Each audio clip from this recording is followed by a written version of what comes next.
Atención selectiva, el podcast de Elvira Fernández, profesora, creadora de contenidos y mamá.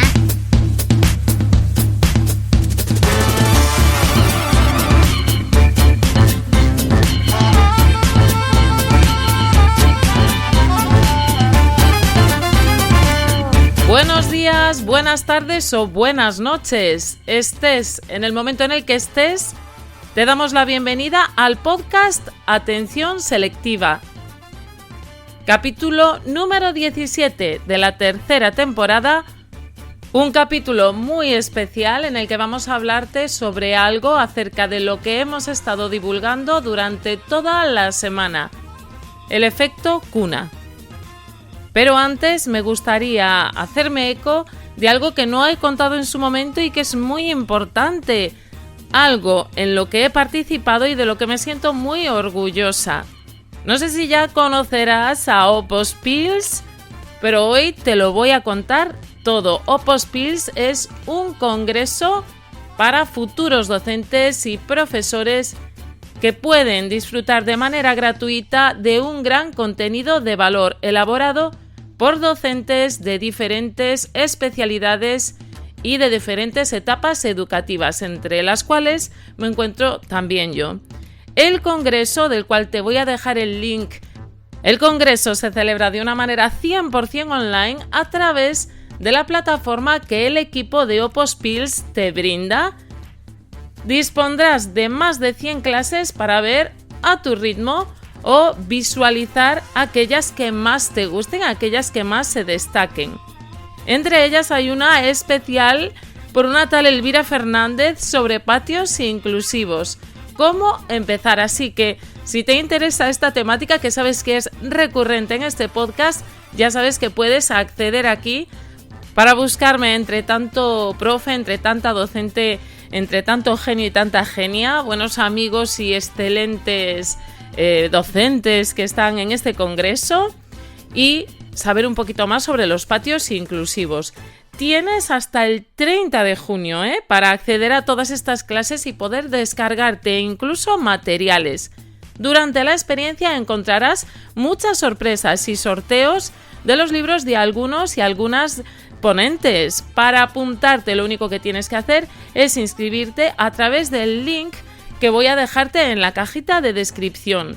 Es un congreso totalmente gratuito, no tendrás que dar tus datos bancarios, pero es que además es solidario, es un proyecto solidario que no solo te ayudará a sacar esa mejor versión de ti mismo, de ti misma como opositor, como opositora, sino que además aportarás un pequeño granito de arena para conseguir un mundo más justo y empático, como dicen en Opospils, ayudando a toda una serie de causas sociales.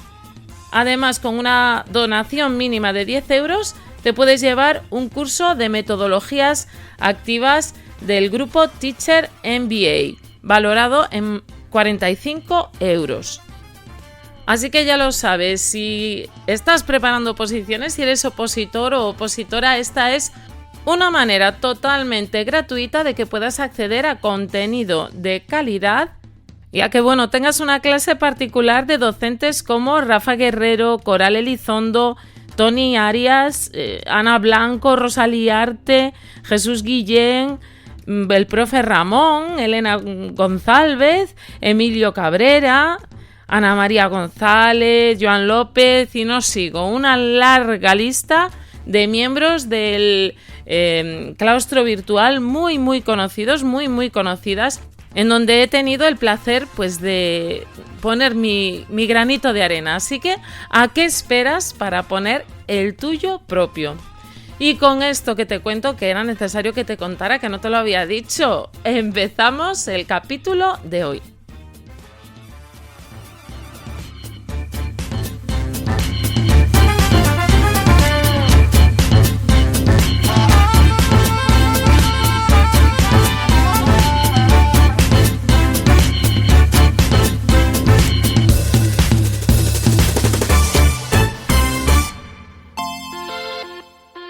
En el capítulo de hoy,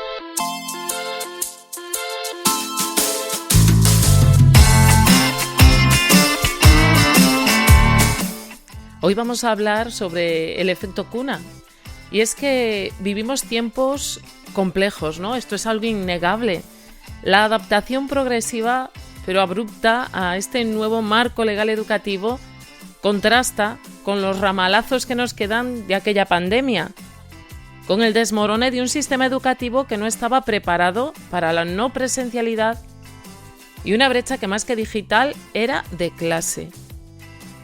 Los testigos que nos han quedado de una etapa casi olvidada, pero que ha cambiado la educación y el sistema educativo para siempre.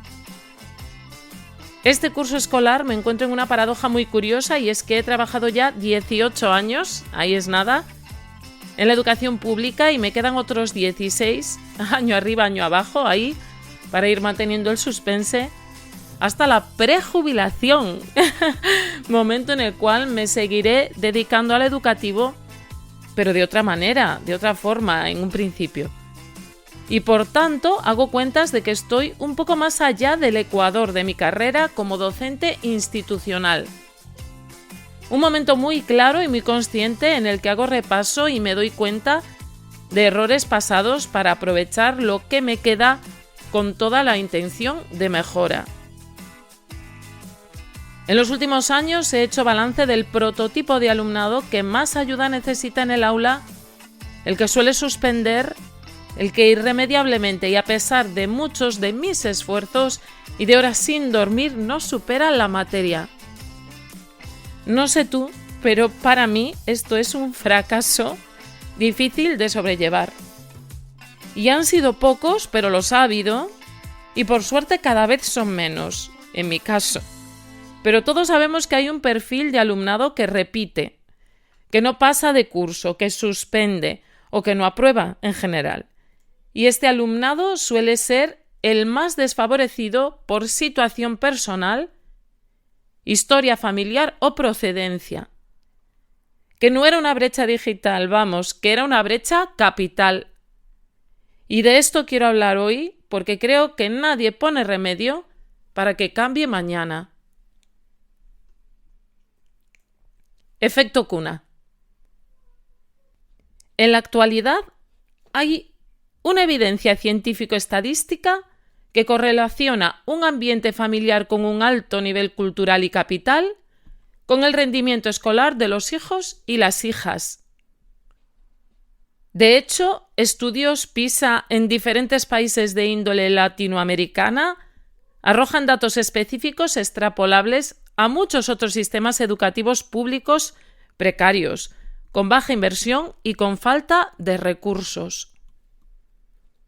El término efecto cuna surge en Argentina durante la pandemia para reivindicar datos relativos al fracaso escolar por motivo de clase social y procedencia que evidenciamos también en nuestro país y en tantos otros.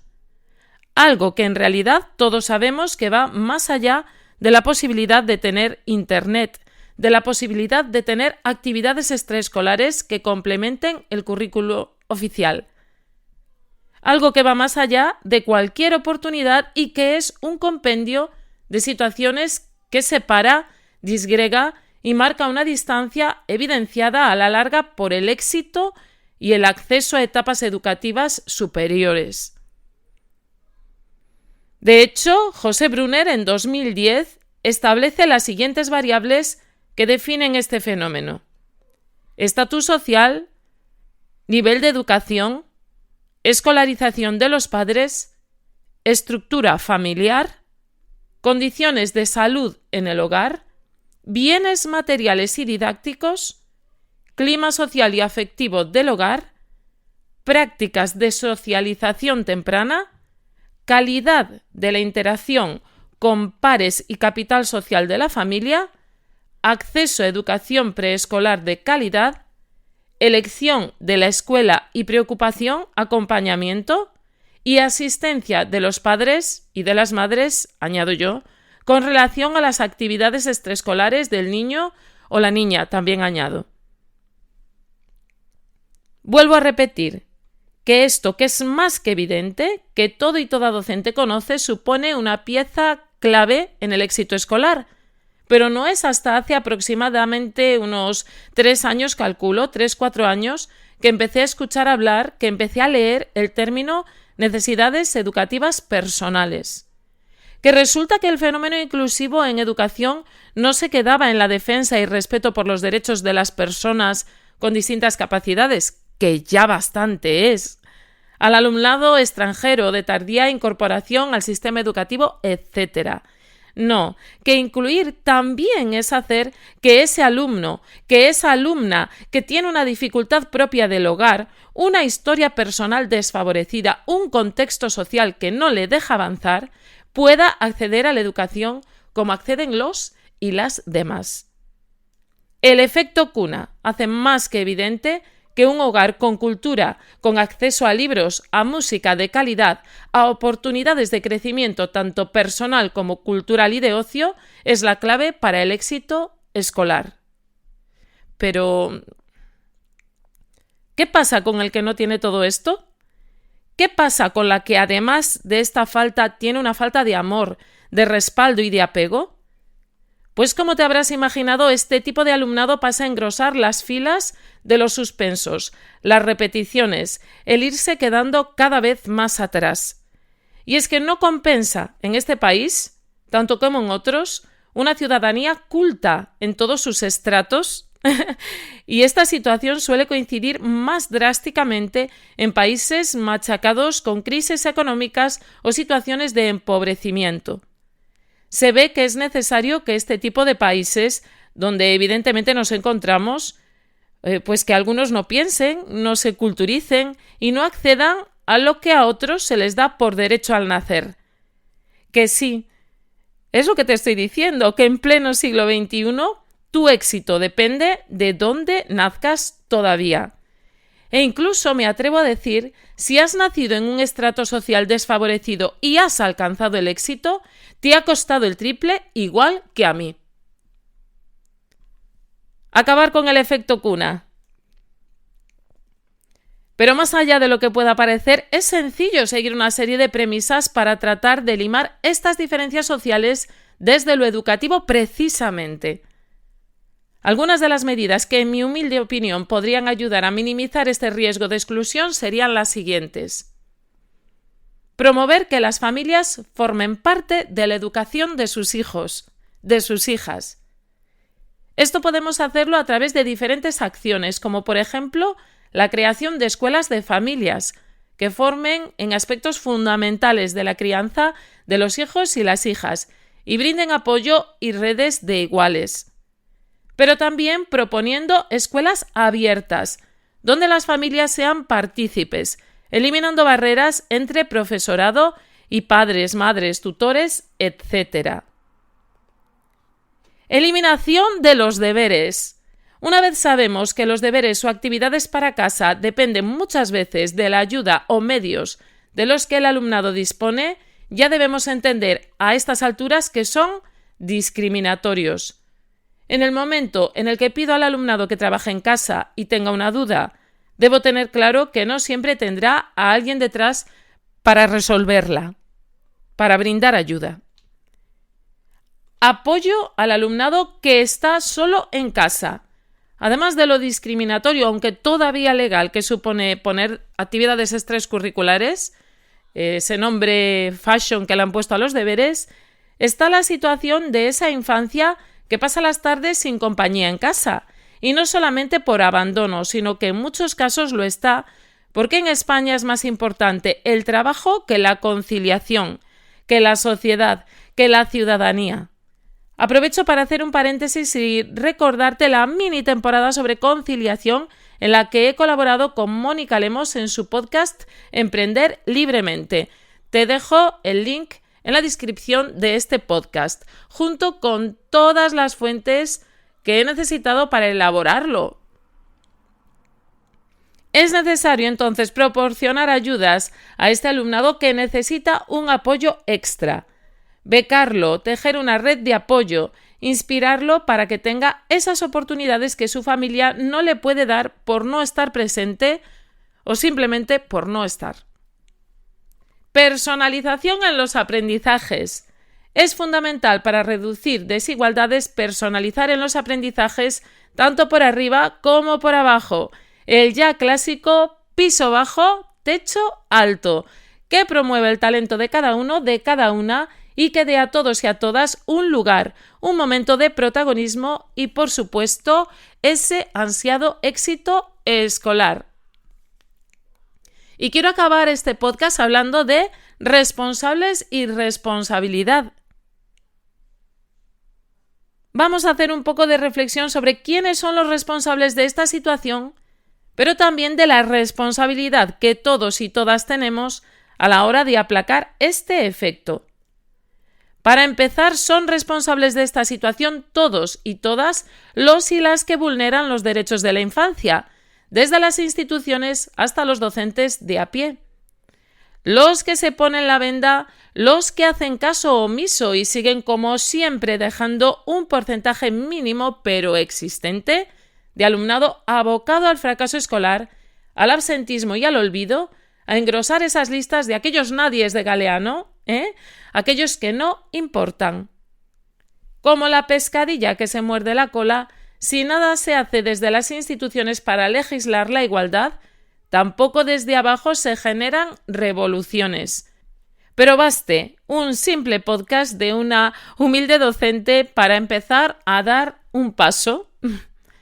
Y responsabilidad al respecto que tenemos todas y todos, pertenecientes o no al mundo educativo, de entender que el acceso a la educación es un derecho fundamental legislado desde la Constitución a la actual LOMLOE, y es por tanto responsabilidad social hacer algo para que esta situación cambie, entendiendo que si todos somos iguales ante la ley, que si todas somos iguales ante la ley, esto no aplica únicamente al documento que la ejecuta, sino a la realidad del niño o de la niña que le ampara para tener una vida digna. Me vas a disculpar el entusiasmo, pero es un tema que vengo masticando desde hace mucho tiempo. Ya parece esto la canción de Shakira, pero sí, lo vengo digiriendo desde hace tiempo y me genera muchos sentimientos encontrados de ese trabajo que realizas con ese alumno, con esa alumna, que sabes que cuando llega a casa lo tiene un poco más difícil que otros, que otras. Y no sigo, porque me tengo que autocensurar. Así de claro lo digo. Nos vamos ya con la última fase del podcast, la cita de la semana. La cita de la semana.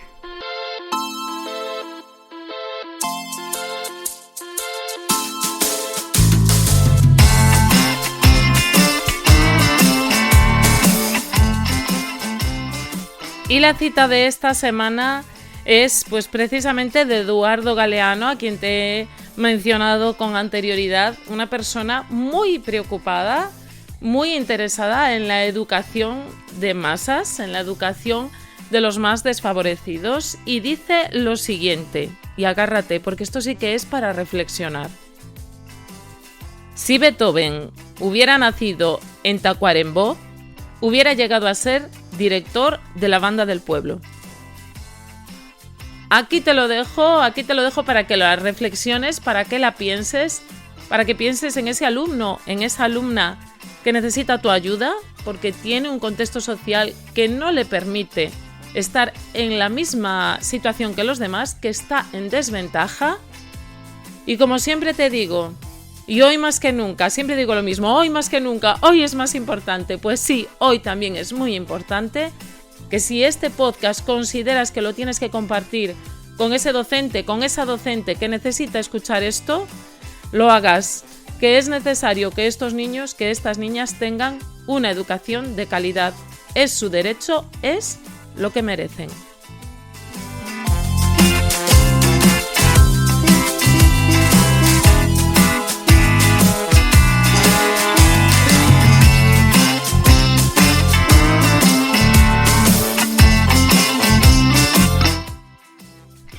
Hasta la semana que viene, amigos.